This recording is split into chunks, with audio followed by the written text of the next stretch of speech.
As you all know, I am a breaststroker. I'm a decent breaststroker. Cody, I'm trying to improve my breaststroke. What tips do you have? What drills do you recommend I do to get better at swimming breaststroke? Well, I'm glad you asked.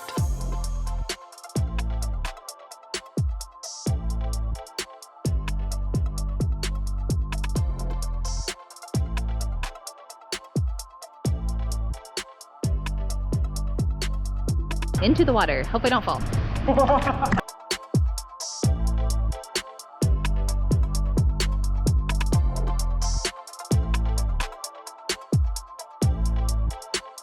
Three kick, one pull breaststroke drill. This is without a doubt my absolute favorite breaststroke drill. I do this drill in practice almost every single day in breaststroke practices. I do this at meets in warm-up at every single meet. I love this drill. From my perspective, the ultimate key to swimming breaststroke is maximizing efficiency. And you do that by reducing drag and hitting a perfect body line and maintaining that body line as much as possible. Input 3 kicks to 1 pull breaststroke drill. This drill is all about maximizing efficiency. So you start by doing a full breaststroke stroke, 1 breaststroke pull, and then a breaststroke kick. And as your feet finish, as you're finishing your breaststroke kick, you hold that line for a slight glide, and then as you start to decelerate, you take another kick and then hold that glide and then take another kick. When I'm doing this drill, there's a few different things that I'm focusing on, that I'm thinking about to try and keep my body in the highest possible body position. Number 1, your head should be in line with your body the full time. So basically in the streamlined position. Your ears should be lined up with the side of your arms. Your eyes should be facing the bottom of the pool. You should be carrying that momentum at a slight downward angle. So the tip of your fingers are slightly lower in the water than your hips. These would typically be, maybe my hips would be right about here. So you're not moving through the water like this, you're moving through the water slightly like this. The breaststroke kick. The fastest swimmers in the world right now have a super narrow breaststroke kick. Whether you're looking at someone like Adam Peaty, Anton Chupkov, or Lily King, their kicks are tremendously narrow, fast ankles, and they stay close together. So what I mean by that is their knees stay close together. So as you're doing this drill, you can I really like to think about keeping my knees close together, bringing those ankles back directly behind my butt, fast ankle speed, and then whipping the kick together and really squeezing the legs together and holding that line in a nice tight streamline as you carry momentum through the water. The most important thing to think about when doing this drill, this is really the main focus of this drill, is the distinct separation between the kick and the pull. The timing between the breaststroke pull and the breaststroke kick. So when you look at the fastest swimmers in the world, whether you're a 100-meter breaststroker or a 200-meter breaststroker, whether your tempo is 1.0 like Adam Peaty or Lily King, or it's 1.6, 1.7 like Annie Laser or Anton Chupkov, or whatever, they all have one thing in common, and that's the breaststrokers are hitting a perfect body line. They're hitting a tight, streamlined position where their arms are fully extended outright, and their legs are snapping together, propelling them forward, basically holding a glide, even if they're at a 1-0 tempo. So the beautiful thing about this drill is it lets you focus on that. When you finish the 3rd breaststroke kick, and you hold that glide, as you start to decelerate, that's when your arms begin to outsweep, right? So right when you finish your kick, your legs are in the cocked position for your 3rd kick of the drill. You finish your kick, they snap together, you hold the glide, and then, now these are my arms, and then you start the outsweep of the stroke and get into the catch. Here's my pro tip for all of you guys out there that want to try and implement this drill in your training.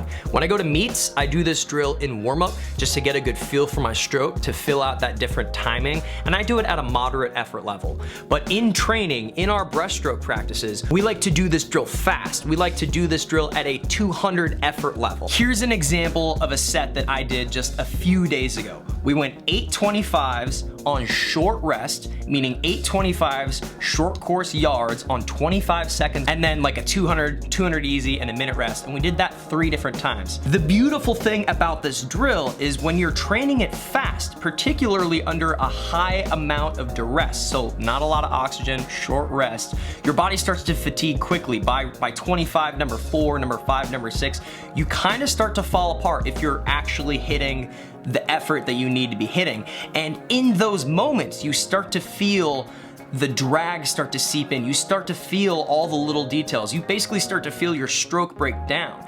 And because this drill is more of a separation of the kick and the pull, you can feel your ankles slow down. You can feel your hips start to sink in the water. You can feel whether or not you're pressing your chest, whether or not you're squeezing your head with your arms. All the little details you start to feel as you fatigue training this drill fast, which is one of the reasons why I love doing it. 2 rounds of 550s on 45 seconds, starting off fast at 200 pace effort and trying to maintain as that fatigue sets in, as the interval really creeps up on you, as your body starts to break down, hold that line. The best breaststrokers in the world are able to stay calm under duress. They're able to maintain discipline during intense levels of fatigue.